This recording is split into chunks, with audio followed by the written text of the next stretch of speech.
welcome back to another episode of the TreeTopChat.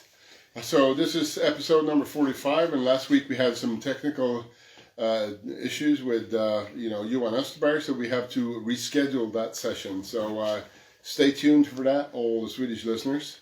In terms of update from the store, we're expecting delivery from Notch, probably coming in next week with some exciting stuff. Amongst them, a really nice chainsaw hook for the harness from CMI, a little bit bigger than the carrot tool. We also now have those little babies, the XSRE with a captive bar in 9 different colors available in the store. And some other stuff is coming in as well. We're trying to ramp up now with additional products and stock up as much as we can. So, but today we actually have our third Canadian guest on the show, which is really exciting and interesting as well. So today we're speaking to Jason at Maple Leaf Ropes, and they're based in Canada. Maple Leaf Ropes is a rope and gear retailer in Canada and in the US. So it's similar to what we do here, but in North America, of course. So if you have any questions for Jason, please put them in the chat box, and we will address them at the end. So there he is. Hey, how's it going? Pretty good. Yourself? Good, good. Can't complain. I see you have a lot of ArborTech boxes in the back there. Yeah. This is our boot room, pants room, board room, anything we can shove in here room. We are so out of space. We shove everything we could possibly can in every nook and cranny we got. So yeah. We got a pretty good haul here. I'm in a similar situation. I have loads of these boxes, and actually a big pallet came in the other day from the UK from ArborTech with some of their Scafell boots. Yeah, same here. I did the same thing. I think our pallet's coming in on Monday. Roland, our buddy there at ArborTech, said, hey, we might run out of boots, and I'm sure everybody panicked and bought as many as they possibly could like we did. Exactly. Yeah. Pallet yesterday.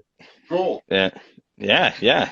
So nice. So, Jason, tell us a little bit about yourself. What is your background like, and what do you do at Maple Leaf Ropes?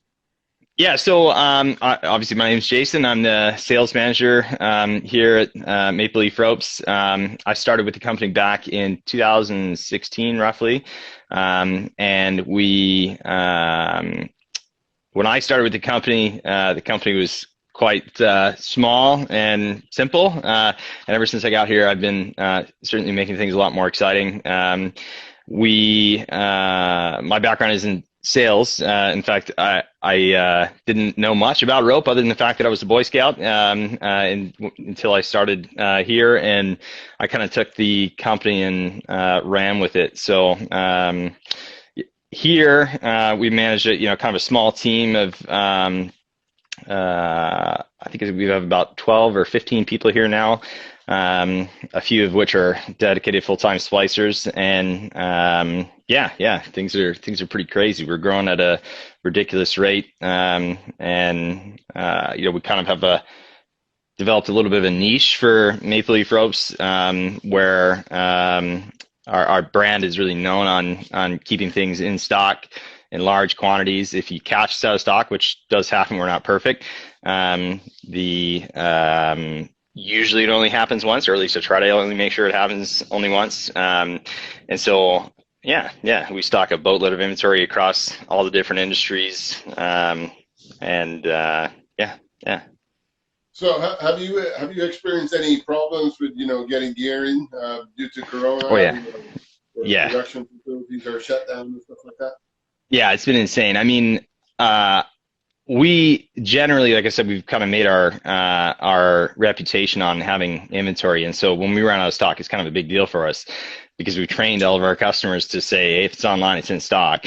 And so it's been an absolute battle.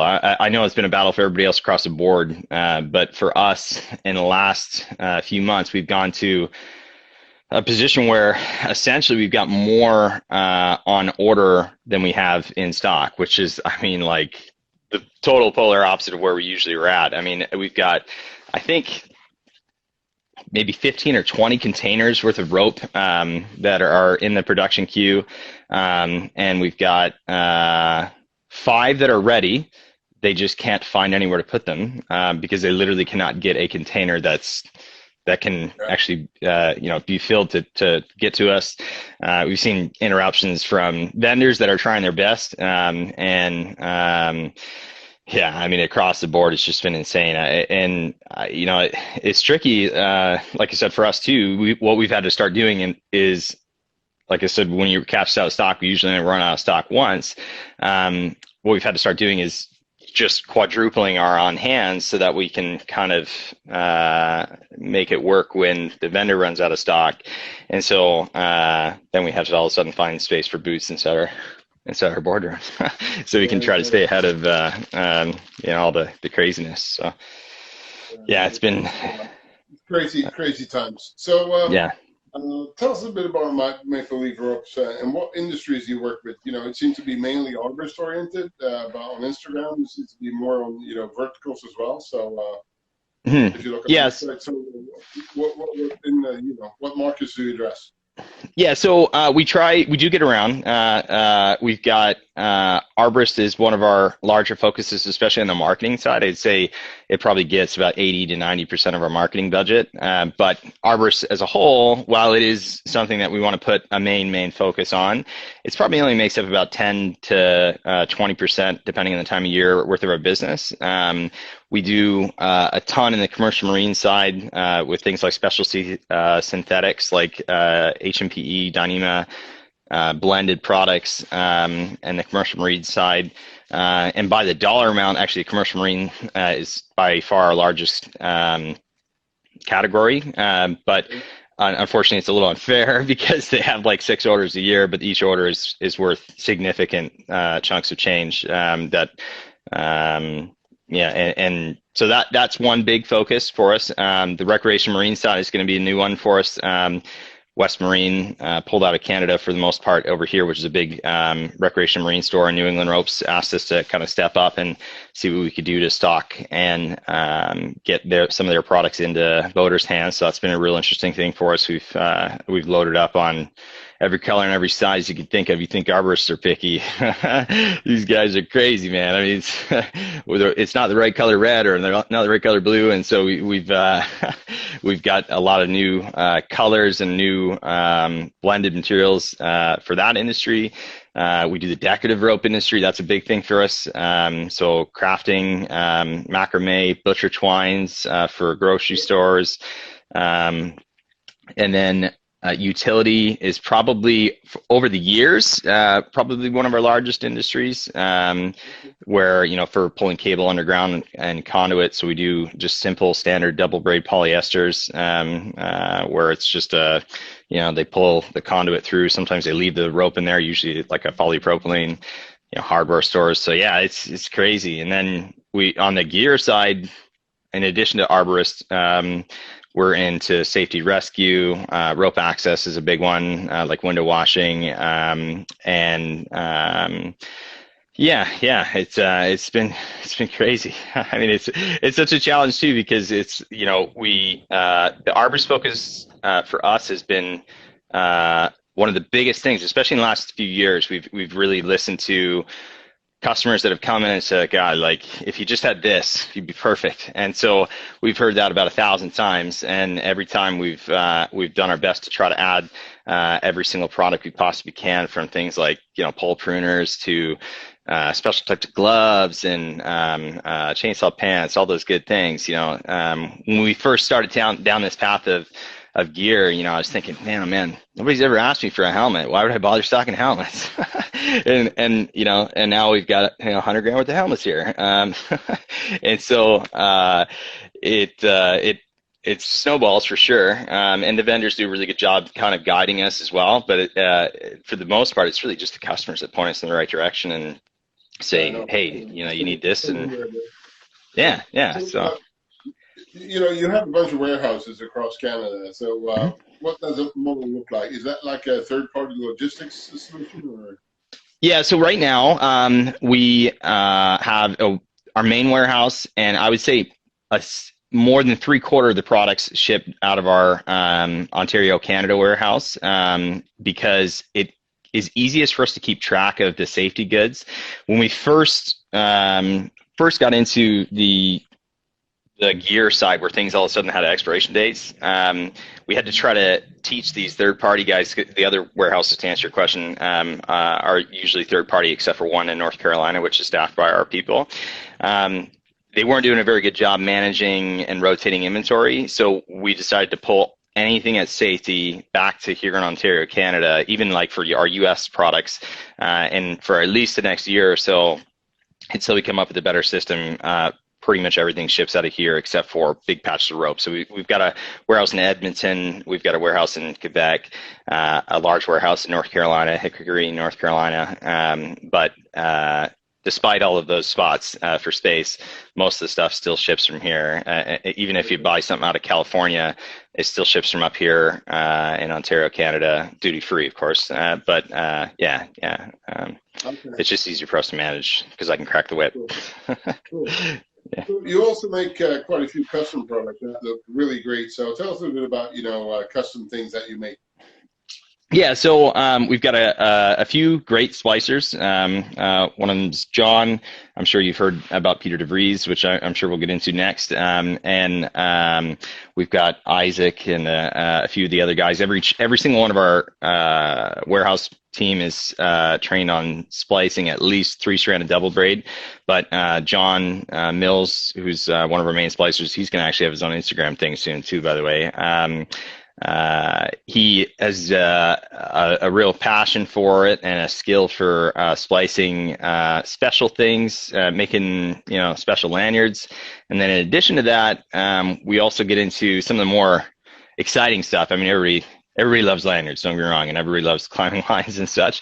But the spring lines, like the real wow factor is on the commercial marine side, where we'll get like big, monstrous, thimbles that weigh 75 pounds, and the rope is this thick. That's the real fun stuff that we get to post to Instagram as much as we can. We aren't always able to do it because some of it's for government contracts. But yeah, we do stuff like that. We solve problems as well for other customers where speaking of the government side, we had a customer that was a defense customer that was trying to tie up their submarines. When you tie a submarine up, the cleats pop up from the deck, and there is no real place to hide if the line starts to separate. So we designed a rope that breaks in a cascading fashion. It's called a reduced recoil rope. We're not the only one on the market with it, to Sampson's credit. They also have a comparable version. Cortland as well, they have a comparable version. We did it our own way, and it makes for a much safer tie-up experience. That essentially the rope is designed to break in a specific way. If it does start to separate, it makes a real loud sound, separates a little bit of energy, gives you 60 seconds before it breaks again, and then it breaks for a final third time, releasing less and less energy as it goes down that line, and becoming a safer break from something that'll cut you in half to something that might break a bone but not kill you. So that's one of our most exciting custom things, but we do get into a lot of other crazy stuff too, from colors to just about anything. So yeah. So when you're talking about those big thimbles and are you for the fishing industry, is that the 10X from Sampson and the big thimbles and stuff? So we've never dealt directly with Sampson. Sampson, I'm not going to say we don't get along, but they don't want my money, I guess. And they've got their dealers up here in Canada. They have 2 in Canada for at least distributors up in Canada, and I guess that's enough. So we're main focus for New England ropes for our name brand products, and then we have our own brand of commercial marine products. And so those ropes, generally speaking, are destined more for the tug market. Tug and defense are like tankers and container ships. Those are our biggest focus. The fishing industry, there is stuff there, but up here in Canada, there's something about it. They love using ropes that are just old and archaic style, and there's nothing special about it. Polysteel Atlantic, they're up in Nova Scotia, and they make some great ropes, and most of them use that. And we offer those as well, but they don't like change. So it's hard to get those guys to transition. Yeah. So, but the 8-strand ropes for us, that's definitely it takes up a lot of space in our warehouse. It's a lot of fun, but there's really like probably 10 customers that buy it, and so that's why we're able to dedicate so much time and focus to arborists. And I think that arborist really has the biggest potential, because I think we can solve a lot of problems that occur here domestically in Canada, where, in my personal opinion, our competition could have done better in the last few years for stock availability, service, and really selection. So, and that's what we're trying to do. Yeah. Okay. So you also have made some really cool stickers quite recently. Tell us a little bit about that. Yeah, so that credit for that goes out to both my wife Stephanie, who's in marketing. So if you message us on Instagram, 90% of the time it starts with Stephanie, and then it ends up being me if things get a little more focused on a question, in particular like a product question. Although she's pretty good herself. But so Stephanie and also Colm Champ designed a bunch. He did a fantastic job. We brought a vision to him, and he was able to really make it come to light, make it a lot of fun. We have these new Minion stickers, and it's like a whole theme of those, some holographic stickers.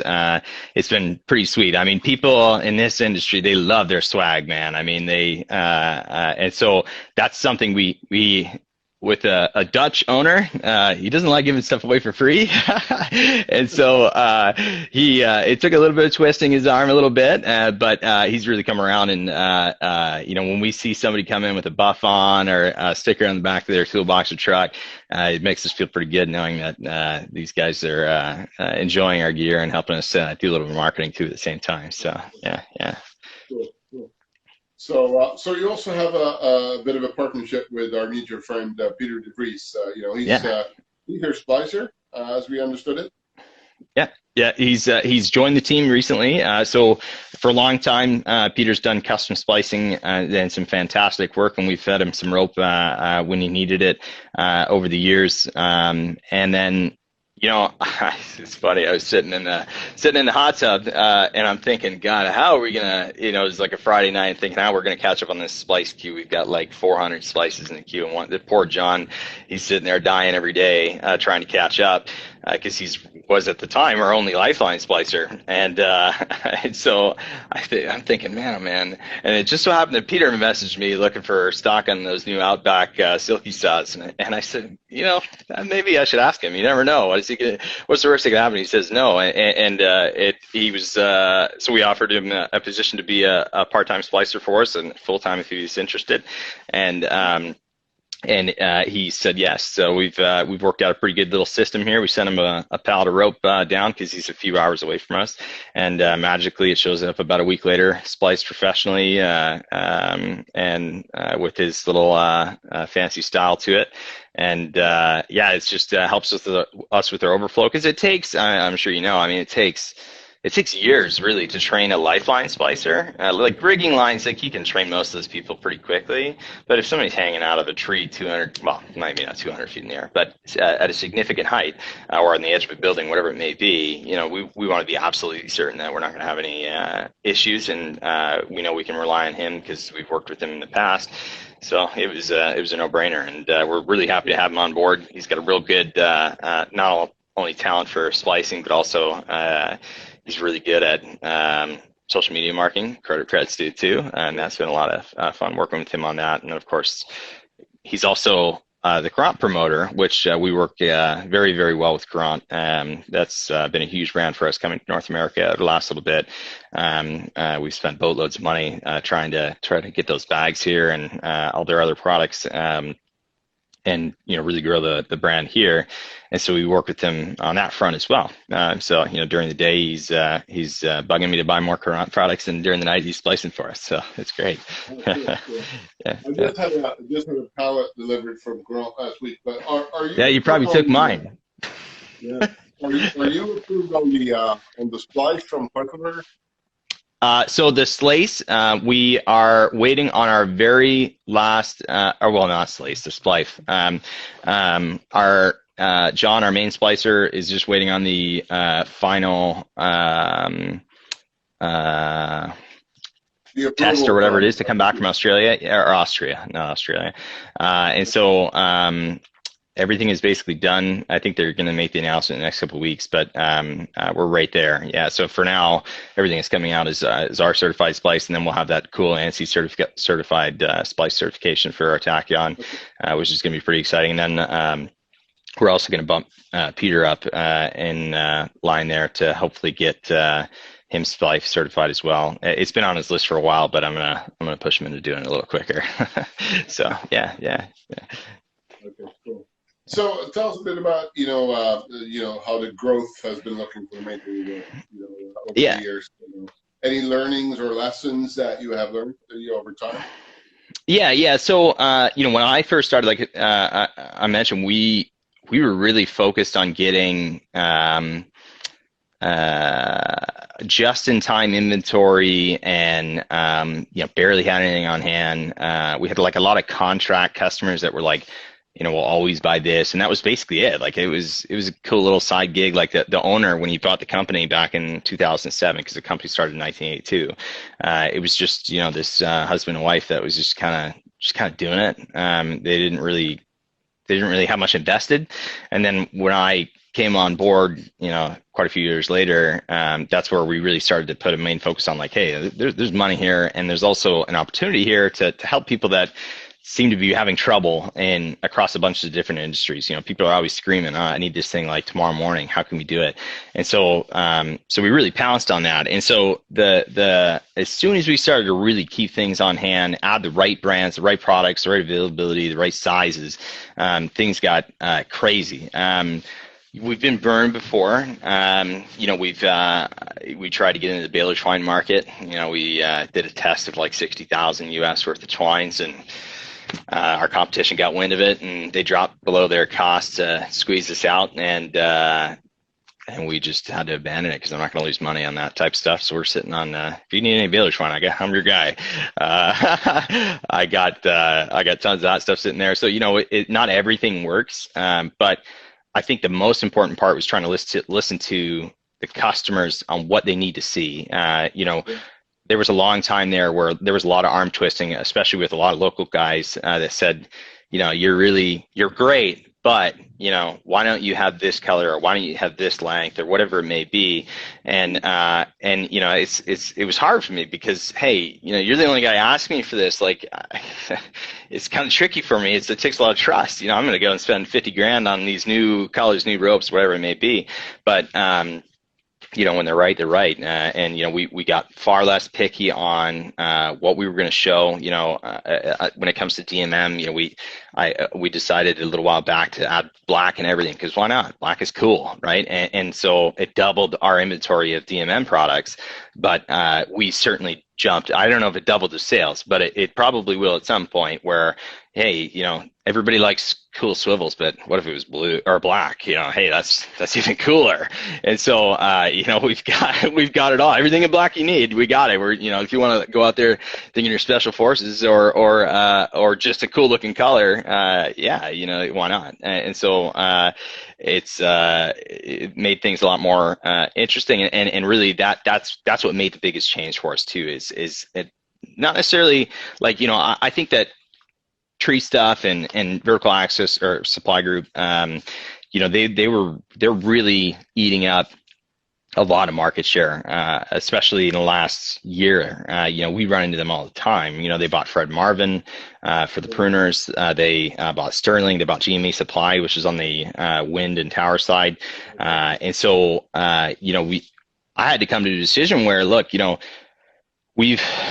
we always want to buy from the source, and then all of a sudden, Vertical Access or Supply Group, they became the owner of some of our vendors that we've been working with for years, and it's like, well, how do you ignore that, And so we actually ended up having to set up, it killed me to do it. I had to go home and take a cold shower, but we had to set up direct with Vertical Supply Group to try to get some of those other items at the most competitive pricing. And I mean, they're good. Like, don't get me wrong. Like, I'm not saying they're the arch nemesis, but the more we can try to keep the smaller businesses supported as much as we possibly can. That's what's the most important thing for us, while balancing having the right products available for every customer when they come in the store too. So yeah.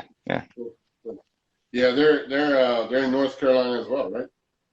They are, yeah. They're a few hours north. There's a lot of there's a lot of warehouse distribution type things. The land is really cheap down there, especially compared to up here. I mean, there's not an ounce of industrial real estate available here in Ontario. It's crazy. We bought a 12-acre lot to build a bigger warehouse. We were permitted for 80,000 square feet. We're going to start by building a 30,000 square foot plant, just about 40 minutes from here, so I don't have to store boots in my boardroom. And within about 6 months of us buying that land, the city came back and actually asked to buy it from us again, so they could sell it, and they offered us like double what we paid for it in like 6 months. It was insane. I mean, we need the land. It's not like all of a sudden my need dried up. So, unfortunately, thank you very much. But yeah, I mean, it's insane. The land availability here is so tricky, and things are selling for such insane prices that it's tough. And then you're trying to grow the business at the same time. It's like, what do you do? Like, yeah. Like I said, you seem to be quite active on social media lately. Mm-hmm. How do you use that to connect to your clients?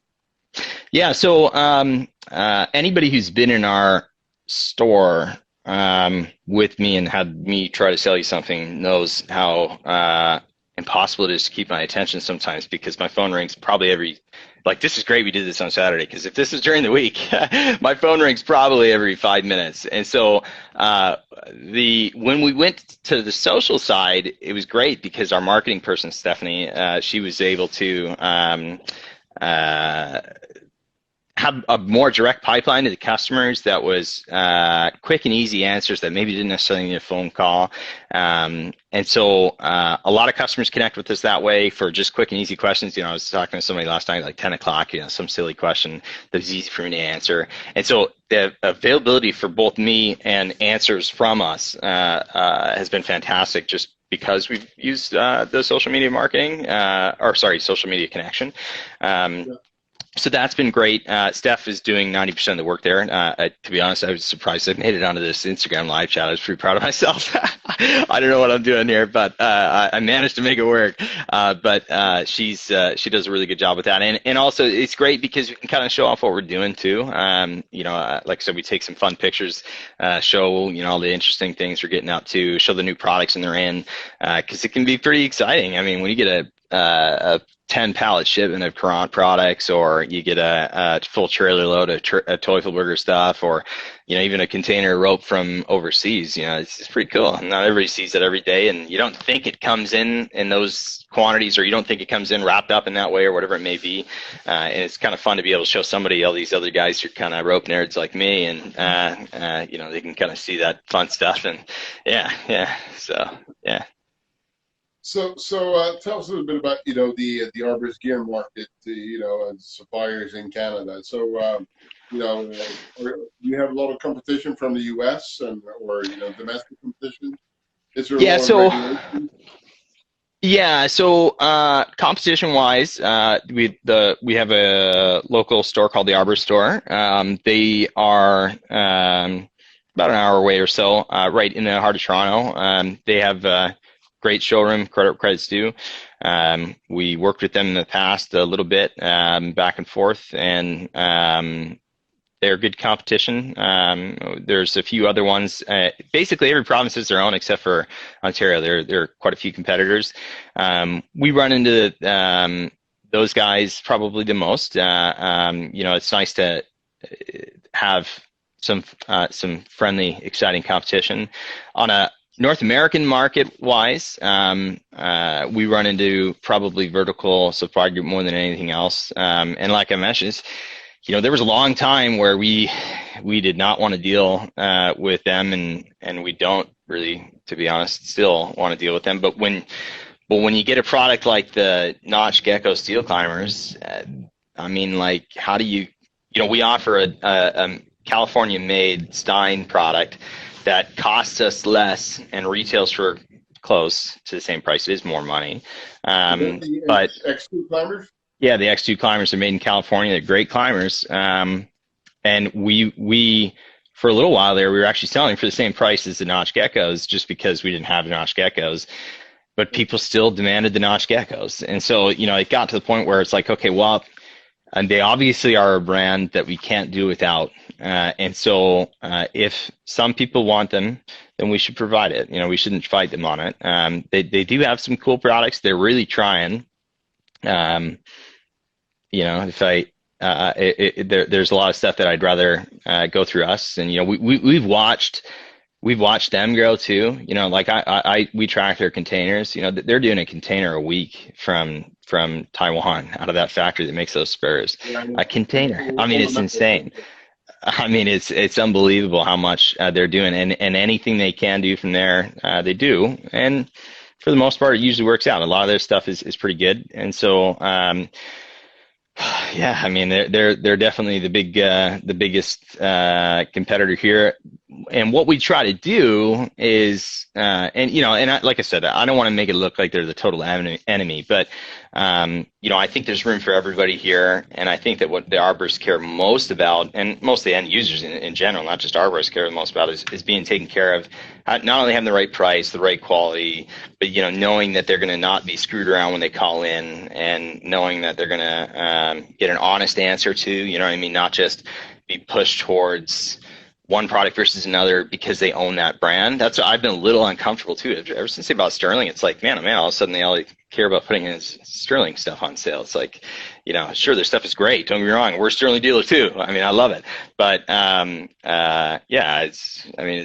a little fishy. I mean, like, they don't seem to focus as much on it. And so we try to have a balanced perspective. You call me up and you say, hey, what line should I start with, or what's your favorite carabiner clip, whatever it may be. We're going to try to not only have all the options to be able to, but I'll give you a real honest opinion on what you ought to try if you don't come in with an opinion already. So, yeah.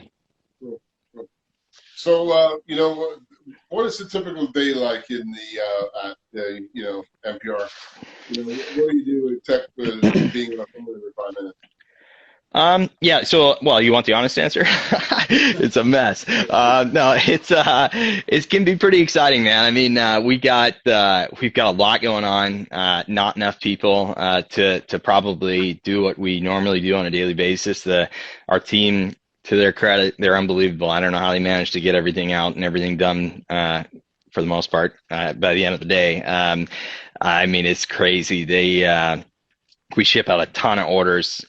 You'll usually see me bounce between 15 phone calls, and I actually have 2 desk phones in addition to my cell phone, and I get, I don't know, at least 500 emails a day. I have all the Instagram stuff, how do you manage 500 emails a day? Ignoring about 400. I bumped to 400 tomorrow, and then I deal with those tomorrow. Then I try to get yesterday's 400. I mean, it's insane, man. My day starts with me doing emails in bed, and it ends the same thing. I start my or end my day. We need help, but it's hard too, because honestly, with the sales team, we're really picky on who we bring in, and because we want a real, balanced perspective. And so we're very, very picky. And also, honestly, we've had positions posted, nobody applies. And if they do apply, they don't actually want the job. So it's tricky. I mean, but it's exciting. That's for sure. I mean, I'm constantly back, panicking to help the guys whip out our orders, because somebody will buy a $2,000 or $3,000 order at 4:30, pay for next day air shipping, and technically it says 3:30 cutoff, but hey, if I can get it out, I mean, might as well try. And so we're shipping right up till 5:30, that we keep the UPS guy, he hates us because he'll park his truck at 4:45 and he'll be waiting till 5:30 because we're always adding. And so, it can be pretty crazy, man, but, we're hopefully going to get a handle on it at some point. I mean, it's, because it's probably not sustainable. I feel bad for the guys. There's only so much pizza you can buy them before they start to, not enjoy their jobs, but we try. I mean, we see, when you see a guy who's puts in his order comments, hey, my truck just got stolen, I need all my gear like tomorrow. You don't want to make a guy wait. So yeah, we try our best. Yeah. Well, it sounds to me that you need to clone yourself. Sorry? Like, you need to clone yourself. You need another face in there. That's what I tell our HR. I say, just find me another me, and then that person over there, find her again, and then find him again, and then we're golden. Yeah, if you could just do that all over again. And then he looks at me like I'm insane, which I probably am. Yeah, I mean, it's tough, man. I mean, and then when you think you got somebody, and then you put all this money into training them, and then they disappear because they just leave or whatever, and you're paying them the right price. But hey, it happens. And I know it happens in every industry, and it's tricky. Nothing's ever easy, and if it was, everybody would be doing it, I guess. So yeah, that's why we hired Peter. So what's the story for the next couple of years for your company? What do you think? What is going to happen? How are you going to develop the company? Yeah, so what we plan on continuing, obviously, to focus on arborists. Arborists will always be a major sector, and I think that they deserve a ton of attention. And we probably will continue to pour the most money into marketing for the arborist market specifically.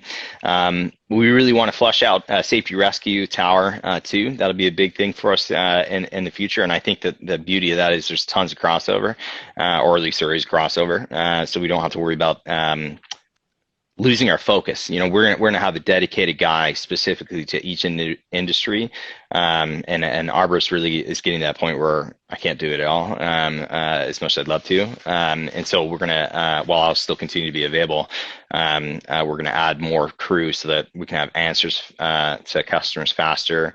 Better descriptions on our website. We've dumped a ton of money into our website. It still feels like it's impossible to navigate. And so, we want to continue to put better industry-focused sections so that all customers can feel like they're at home. Like even a craft customer can feel like they're at home. An arborist customer can feel like they're home. They click arborist and then they see everything that they would care about, or they can go back and look at everything at the same time. And so, that's definitely going to be. We want to get big while still feeling small, if that makes sense. I don't want it to feel like we're going to try to turn into some tree stuff or something. Like, I mean, I got big dreams, but I'm not going to go that crazy, and I don't want to get hired or bought out by somebody. A company's run by a bunch of bean counters, and we want to still have that person to person feel, that we can go out to trade shows, connect with customers, and really have the customers feel at home here. We're actually also, once the new building's put up, we're going to put a much bigger showroom here so that guys can come in, have a coffee, have a water, do some shopping, fool around. I was inspired by Honey Brothers vibe to their showroom. I'm not sure if you've ever been there, but I saw it on their Instagram. It looks pretty sick. They got that spot where you can kind of climb on the ropes. Like that's what we want to do. We just haven't had any space to do it, and I think that'd be pretty cool because there's a lot of crossover too. We'll get a crew in as they leave from one company, and then another crew will come in to buy some more gear, and then they all know each other and they're all hanging out. And so we want to be able to give them a spot to do that too, and also find the gear that they need.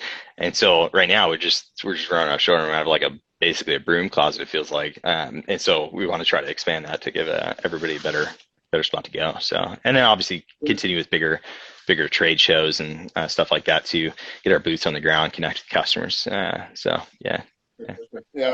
I recognize everything you say. We also have some ropes here in the ceiling so people can try and harness. different. Yeah. We have one little ghetto spot, but it's not as cool as theirs, or I'm sure yours. Yeah. I was inspired by Honeybears as well. You know, see the oil barrels here. Yeah, dude, I'm totally doing that, 100%. It looks so cool, man. Either that, Living ropes in those yeah, and staff and other stuff. yeah.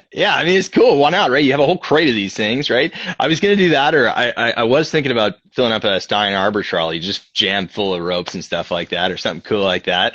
But yeah, I mean, when you buy when you're getting these things, like these crates of rope, like from Yale, they're 7,200 feet long, massive pallet load of, why don't you just throw it in the showroom? Everything that's cool. Just tell the warehouse guys to come in the showroom to pick their rope. And so, yeah, I mean, I know Steph, in marketing, she's got big dreams for what we're going to do in the showroom, and I bet you it'll be pretty exciting. I hope so, and I hope everybody enjoys it as much as we're going to. It's going to be pretty cool. So we're still a year away from it. It seems like. Unfortunately, we were hoping to do it this year, but with COVID, everything's impossible. You can't even buy a freaking sheet of plywood. So it's been a battle, but yeah, we'll get there. Yeah. So, to me, it sounds like you have a lot of fun at work. So give us your funniest job story now. Well, so I was talking to Steph about this one because she wasn't sure if I should tell this story, but I will say the most consistent and the funniest stories we generally run into. So obviously, like I said, we sell to every industry, and I'm talking every industry. Okay, so sometimes we'll get these calls where customers will start asking us questions like, how soft is this rope? And they'll ask us very suspicious questions, and all of a sudden you'll fish out that they're looking for bondage rope. And so, which, hey, I'm not going to kink shame. There's nothing wrong with that. But so then they'll become regulars, and then all of a sudden they'll buy a piece of Dyneema. Like, I'm talking like a 20,000 pound break strength piece of winch line or something, and it's like, oh man, what are they tying up now? Like, it's I remember having a laugh, like, looking, you're gonna tie up like a horse, like, oh man. So that's definitely a jarring experience, we'll put it that way. When they make a transition from buying something simple to something way total polar opposite, that's probably where we get the most giggles. Like I said, hey, everybody can do what they want to do with it, and we'll support it, but try not to tell me too many details, but it's definitely different. So yeah. That's great. Yeah. Cool. Yeah, So I'm not sure. Do we have any questions here from the audience? I'm not sure. We do. One here. I think there's one question. What's your top 3 brands for sales? Yeah. From Peter DeVries. From Peter DeVries. He would ask that, eh, Peter? He wants me to say Quran's number one. Okay, so far this year, we've dumped the most money into Petzl, Courant, and Teufelberger fiber ropes, so New England ropes. But man, oh man, I mean, I've spent more money in the first 4 months of this year than I did all last year, and I don't expect that trend to slow down at all. So it's going to be kind of tricky. He's asking me that, and I knew he would do this because he likes his Courant one being up in the top 3, it does deserve it because we have put a bunch of money in there.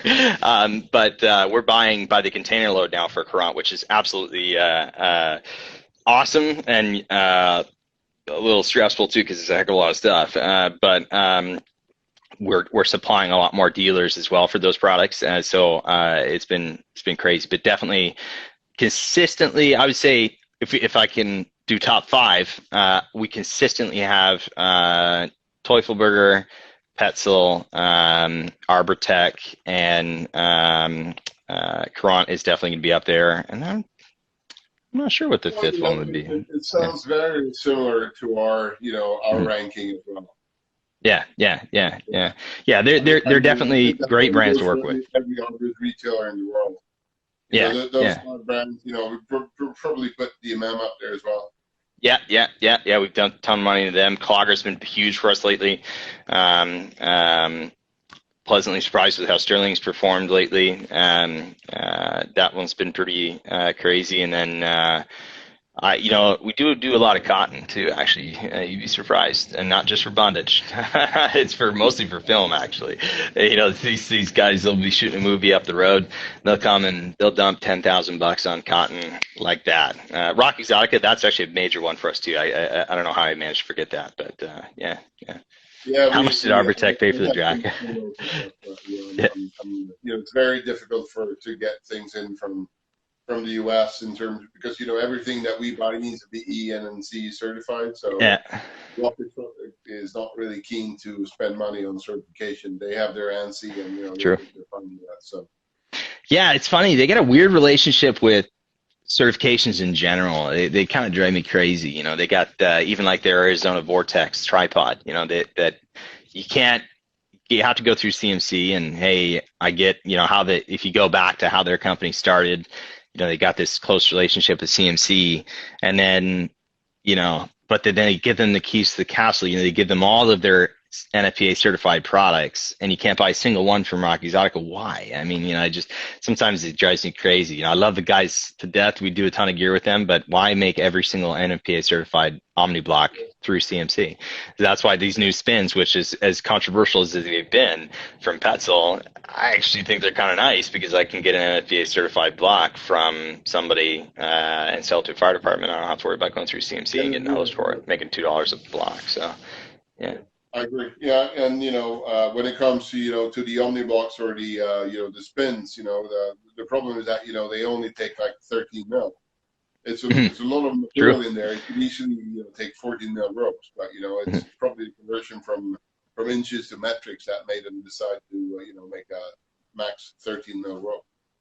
Yeah, and speaking of diameter, I bet you, it's funny to see what Europe uses versus what we use. Over there, we've got firefighters using 1/2 inch bare minimum static kerr mantle. I mean, and yet you talk to most guys over there and they think we're insane. I mean, 1/2 inch is like gigantic to them, at least if I'm not mistaken. That's what everybody implies.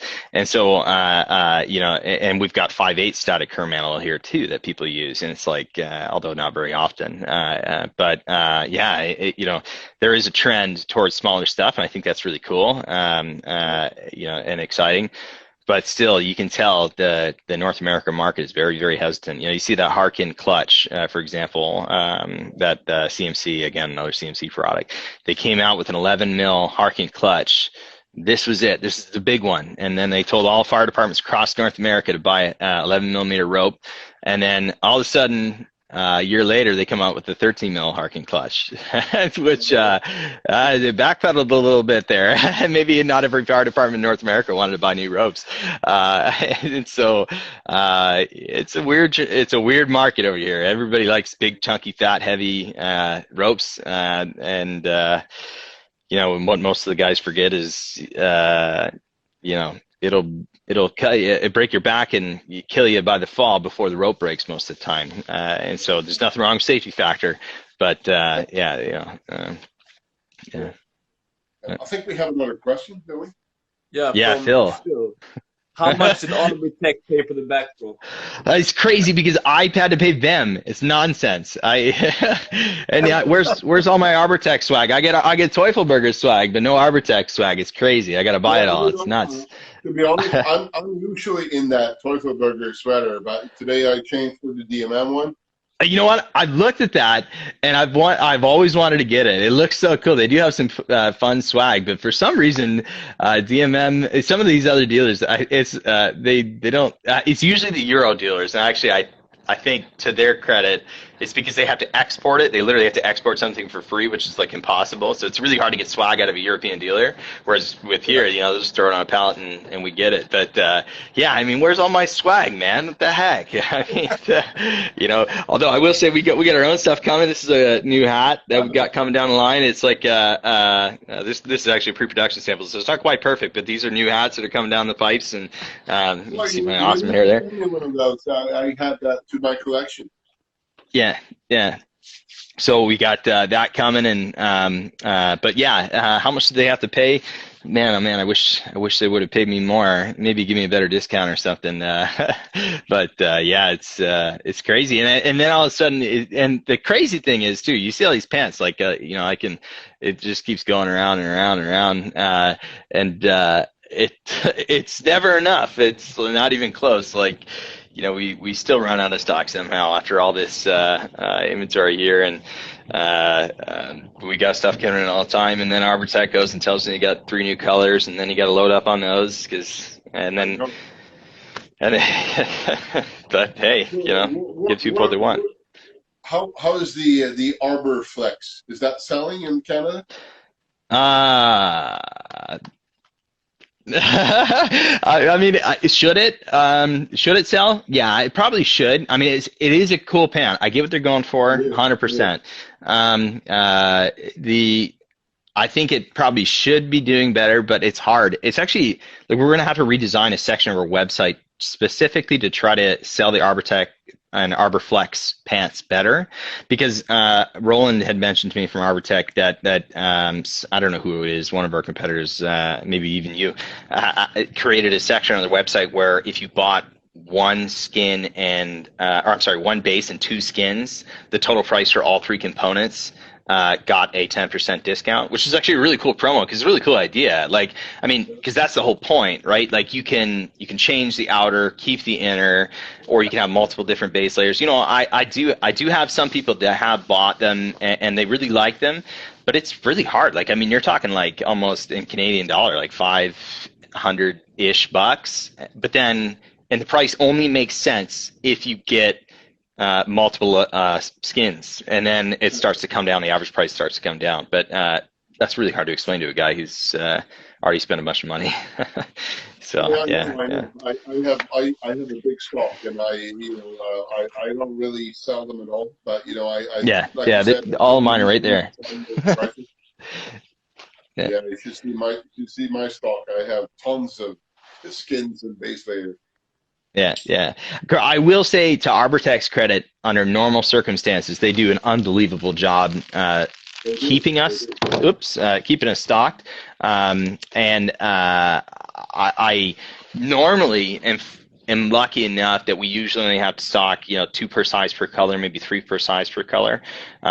Whereas with Clogger, not that they do a bad job of stock either, but because of how far away they are, normally I got to stock about 4 or 5 per color. And so everything's changing, and I don't mind putting more money in, but I mean, like, there's $100,000 worth of pants here. Like, oh my God. and it still never seems to be enough.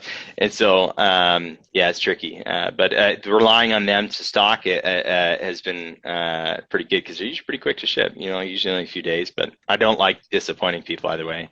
I see. Yeah. I get things in really quick from ArborTech, most of the things they have in stock, and now we ramped up their production in Portugal as well. So, they had a bit of a COVID outbreak in the factory in Portugal. Mm-hmm. But, that's over now. So, production has ramped up. Yeah, it's crazy. We had the same problems with a bunch of different vendors. Teufelsberger and all their sowers. He was telling me like 30 to 32 sowers got COVID, and no more tree motions for the rest of the year. So, I mean, it's like, oh man, like, and then Faltimer, their cubes, they have like 4 ladies that sew, and I think 3 of the 4 got COVID at the same exact time. Obviously, I guess they're probably working in a similar room, and then all of a sudden, no more Faltimers for 2 months. I mean, it's so hard to tell that to customers, because everybody's so freaking COVID fatigued, and I am too. It's like, hey, like, that thing I told you to be here next week is actually going to be a few months, and it's like, oh man. I spoke to Gertrude Hauser last week, and they're out of material now. Yeah, it's crazy. So there's no fabric to make the cubes, and she's going to give me a reply probably mid next week when I can expect the next shipment, because I'm totally out as well. Yeah. The mesh to make the Stump Guards from Stein.